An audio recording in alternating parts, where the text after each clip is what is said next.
Hello guys, welcome to the final review of RWBY Volume 2. And I have to say thank you to all of you out there who have followed me so far. I cannot express the level of gratitude I have for you guys. It's been a long road, maybe not as hard as last year, but definitely just as fun. Could have been a whole lot funnier if you didn't bitch every other second. Come on, Lacondon, don't ruin the moment. The moment was ruined the moment you showed your face. Anyways guys, it being the season finale and all, I'm gonna have a lot to say at the end, so let's just jump into the recap. Last episode, we got a mild amount of character insight and world building, but finally the plot advanced in a significant way. We learned that apparently the White Fang and their fabulous boss Roman had set up operations under the destroyed city of Mountain Glen. Upon being discovered, it seemed Roman jumped ahead with their plans and got the train loaded with their equipment rolling. Not going to let the bad guy get away, the gang jump aboard where they're confronted by two problems: the White Fang and the cars being rigged with explosives. It seems Roman's plan is to blow holes in the tunnel to lead Grimm to Vale. The team decides to split up. RWBY, Oobleck, and Zwei will deal with the White Fang as the other three head below to stop the train. However, Yang, Weiss, and Blake are separated and each have to do battle alone. Weiss is confronted by a Yadahashi lookalike that will spark all sorts of conspiracy theories, rather than people understanding that 3D modeling is hard and reusing assets is as common as it is in a whorehouse. She nearly gets cut into twice the Weiss, but is saved by cutaways and Blake. Yang takes on someone half her size and almost literally gets her ass handed to her, but is rescued by another mute character that appears out of thin air and disappears into the writer's asshole. A horrible analogy to describe a horrible inconsistency aside, the girls sadly are too late to stop the train, so Weiss pulls the Final Fantasy 13, the train crashes, and not surprisingly, none of them die. Oh, duh, it's an anime and they're the main characters. They're goddamn invincible. Oh, shit. Shut up, foreshadowing ghosts, they're fucking invincible. Well, anyways, spoilers aside, how about we jump into the episode and save our girls, save the city? Fine. Okay, Lacondon, roll the clip. Once again, oh, come on, man. It's the last episode. Can't we just, enjoy the intro? I think we've all seen this enough. I would like to get to the— You never let me watch the intro, asshole! Cause they're boring. You've seen it once and you never have to see it again. Unless you want to. Well, I want to. Well, I don't. And who made you the deciding factor in this relationship? I did, and please don't phrase it like that. This is barely a roommate situation. Yeah, because if this was a relationship, we all know who'd be the bottom, as his name rhymes with bitch. Oh, wow, like I haven't heard that joke a million times already. I could shove you where the sun don't shine. No, thank you, I don't swing that way. My closet, you idiot. Which you haven't come out of yet. God damn it, that's enough, man. If you want to watch the intro, fine, do it later. But for right now, I'm not wasting my time with it. Too late, it's already over. Son of a bitch! Well, back to the episode. We see a sleeping John being woken up as he receives a call from RWBY that cuts out before anything can be said. Which is kind of weird because last episode she couldn't even get a signal, let alone reach John for 6 seconds. I'm sure they're fine. You think? Team RWBY has always performed exceptionally in the field. We should be focusing on our own mission. At last, the last time we will hear Monty's voice in RWBY. A moment of silence, please. We miss you, man. Anyways, Juniper is then broken out of their thought as they hear alarms in the distance. We're changing our mission. Everyone on board. Red, we'll make it out to that village another time. Take us into the city. You don't think Sure looks like it. that's still days away? In the city, we see our team surrounded by Grimm, and even though they ready themselves for the fight, sadly their prospects look, well, grim. As the battle begins, RWBY does the Neo.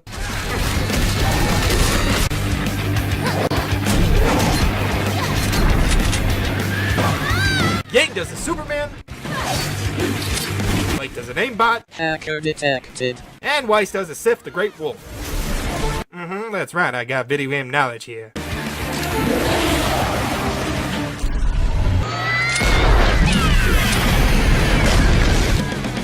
And suddenly, Team Superhero Landing, Team Juniper, who leap into action without John because, he's a loser. Okay, who's first?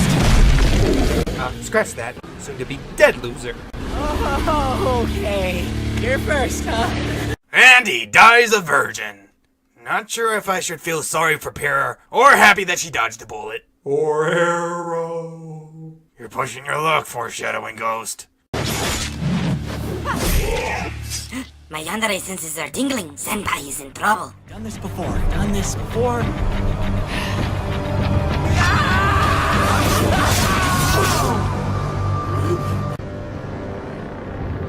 God, how pathetic of a way to go out was that? This is like Mike Tyson being taken out by that nerd that everybody uses in memes.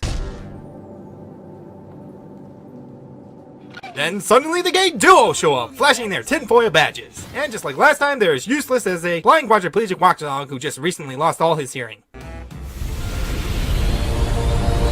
Well, that's gotta be emasculating. Not as bad as this, but a close second.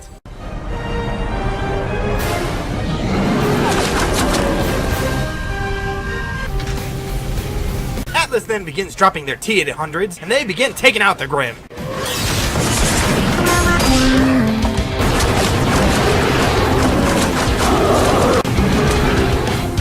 The three amigos also show up and join into the fight. For some reason. Hey,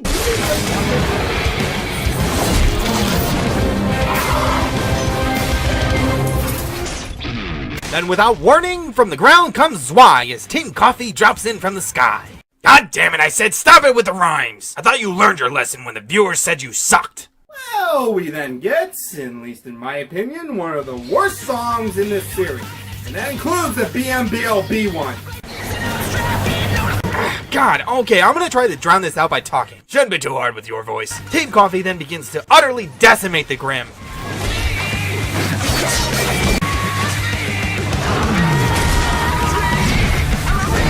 Most dangerous threat mankind has ever faced, people. Nice hustle, Fox. Hey! That's sexual harassment, and I don't have to take it. Check your white female privilege, biatch. You just destroyed my favorite clothing store. Prepare to die.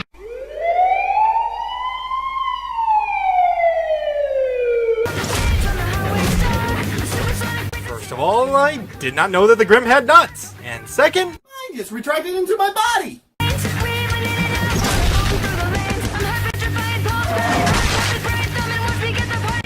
Little Miss Dominatrix then steals Velvet's moment as she... How the hell? You know what? Fuck it. I don't even care. Let's just get this train wreck moving along. The train wrecked last episode, idiot. You know what I meant. Anyways, Cocolicious then starts unloading on the Grim, making them look even more pathetically impotent. We also see their teachers joining their students in this Grimicide, along with a severely pissed off Glinda, who manages to seal the hole. With very little effort, I might point out, but that seems to be the case of things. With the crisis averted and Roman thrown under the bus by the dynamic duo, the kids congratulate themselves on a job well done. Who knows how many civilians are dead, but my guess would have to be none, if previous scenes are anything to go by.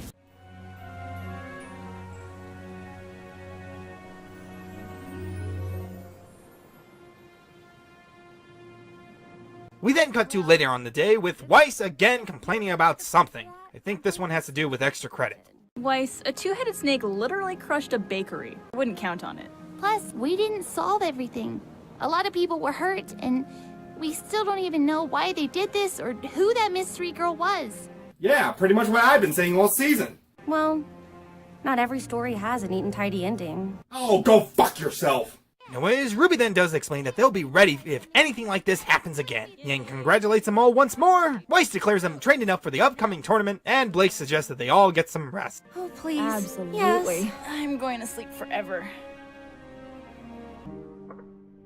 In Ozpin's office, we see him video chatting with Ironwood and some shady characters with likely dark hearts and evil intentions. Oh, sorry, that's the school council members. An easy mistake to make. They tell Oz that recent events have shown that he's not so great and powerful as they thought, and decide to appoint Jimmy here as head of security for the Vital Festival tournament. Probably for the best. I mean, this guy here launches students from catapults as part of the day one initiation. Will that be all? For now. But after this festival comes to a close, we are going to have a serious discussion regarding your position at Beacon Academy. I'm sure you understand. This is the right move, Ozpin. I promise. I will keep our people safe. You have to trust me. We then cut to Ironwood as he orders his guards away so that he can have a dick measuring contest with Torchwick. First impressions? Not great. Whoops, I meant to say interrogation, but again, an easy mistake to make. Ironwood then informs Torchwick that he's been placed under Metal Wang's supervision, so he shouldn't get too comfortable. I'm going to give you one chance. Who's really behind all of this? Isn't it obvious? You're looking at him. Very well then. I thought you wanted to talk. Council has given me custody over you for as long as I see fit. I can assure you we'll have plenty of time to talk. Oh, wonderful.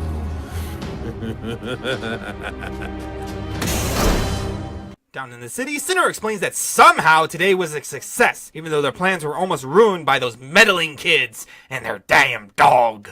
Yeah, a lot of faunus didn't make it out of those tunnels. You still think the White Fang's gonna listen to us? No. But they'll listen to me. Who the fuck are you? That wasn't a rhetorical question. Get the fuck back here. Well, we get another 2-minute long credit scene. Once again, just under 14% of the video's length. Before we get to another end credit scene. Okay, so is this some sort of dream sequence or something? Oh, it's that lady again. Who are you? Yang, we have a lot to talk about. Alright, so what do you wanna... Oh... Fuck you, Roosterteeth! And there you have it, ladies and gentlemen, the end of RWBY Volume 2. What a disappointment. Get the hell up, you whiny, overly sensitive fan pictures who called cross-eyed due to what you do late at night with RWBY fan pictures. Just because that beautiful bastard is no longer with us doesn't mean we can't criticize him or the things he's created. Alright, dude, jeez, calm down. Sorry, but if there's anything that I can't stand, it's whiny dealweeds that blindly love a show so much that they are completely unwilling to give it any criticism whatsoever and just utterly irrationally adore it.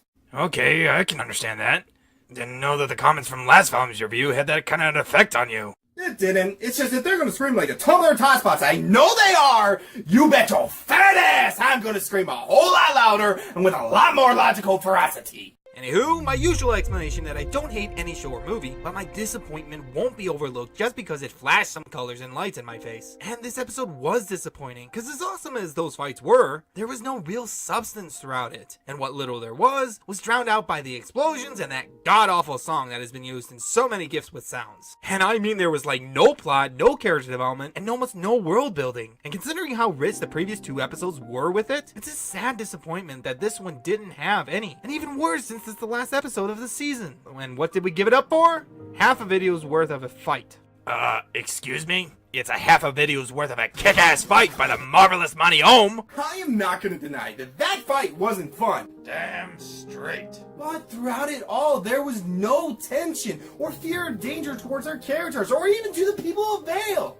Sure, we're told that some were hurt, but it would have been better if we saw some of that on screen. Hell, it would have made up for all the lack of substance if we were just shown that the girls were having to struggle in the fights. It would have brought some needed tension back into the show. The previous episodes built up that suspense nicely, making us feel genuine worry for what was to happen next. But here, that was all thrown out the window, which is something you never want to do regardless of what you give us in return. It makes it harder for us to take it seriously next time. Just think of the Transformer movies by Michael Butthead. I tried not to. Those memories are like the ones I have with Volume 3. Buried and forgotten. At first they seem enjoyable, and I'm not saying that having blind fun with crazy fights aren't a good thing in shows, but only if we're not to take it seriously, and definitely not when we're trying to have character development or plot. That was the problem with those abominations Meathead Bay made. You can have awesome fights, and you can have wonderful development, but it's very hard to balance the two together, and not everyone is able or willing to put the hard work in to do it. Again, those fights were fun. And I really did enjoy them. And Monty has most certainly proven that RWBY is capable of standing its ground even against some of the heavy hitters, like One Punch Man, Kill la Kill, Dragon Tales, even Fullmetal Alchemist. I'll get to my butt in a moment, and yes, I know what I just said. I also know that I said that there was almost no plot, character, or world development.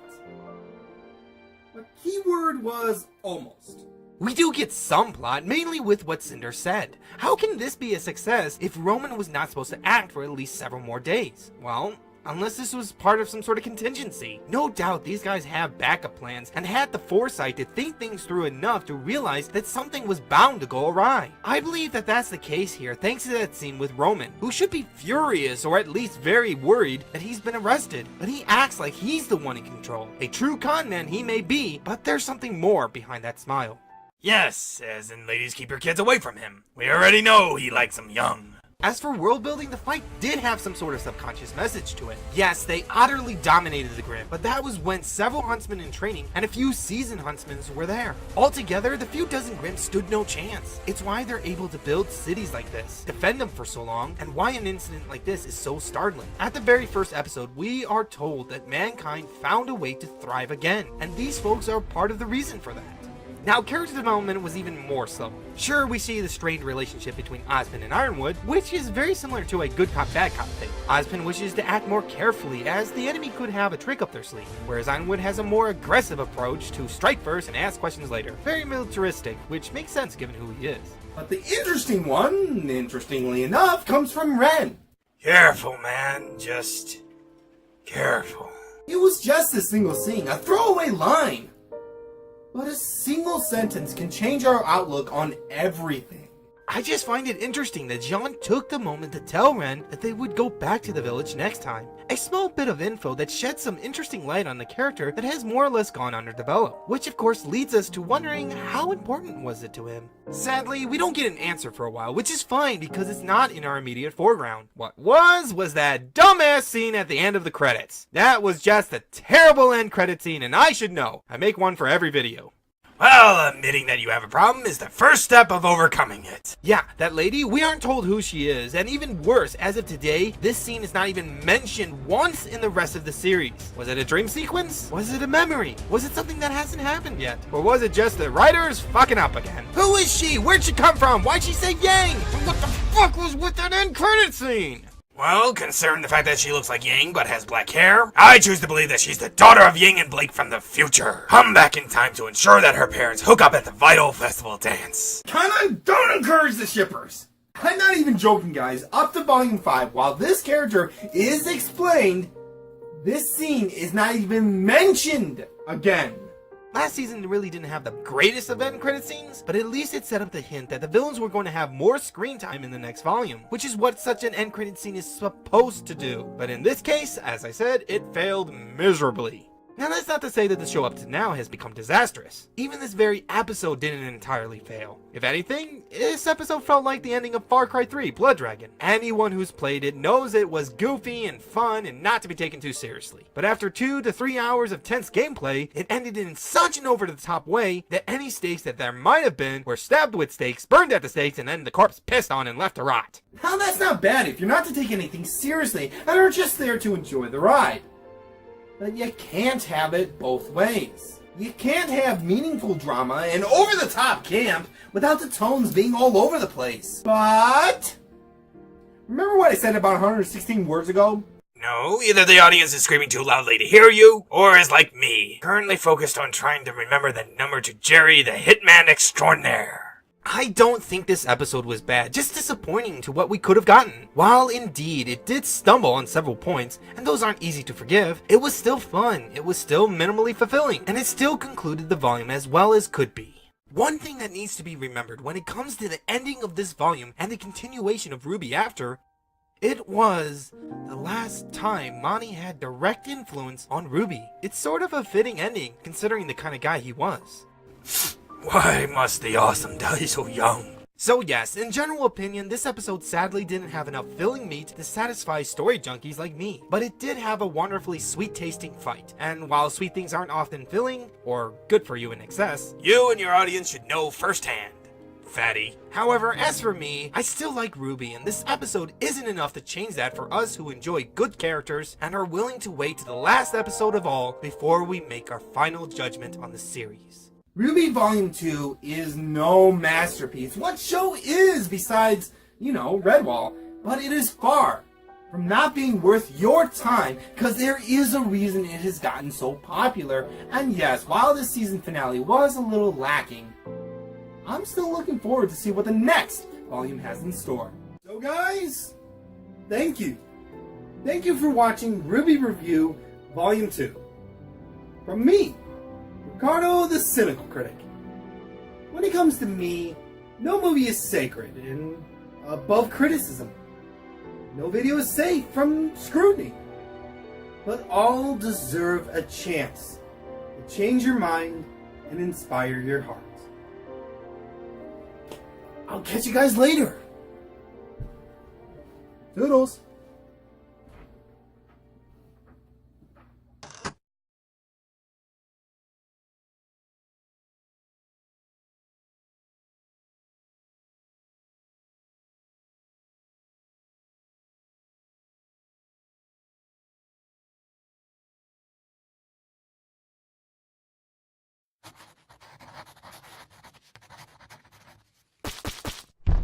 This is my fort! Who are you?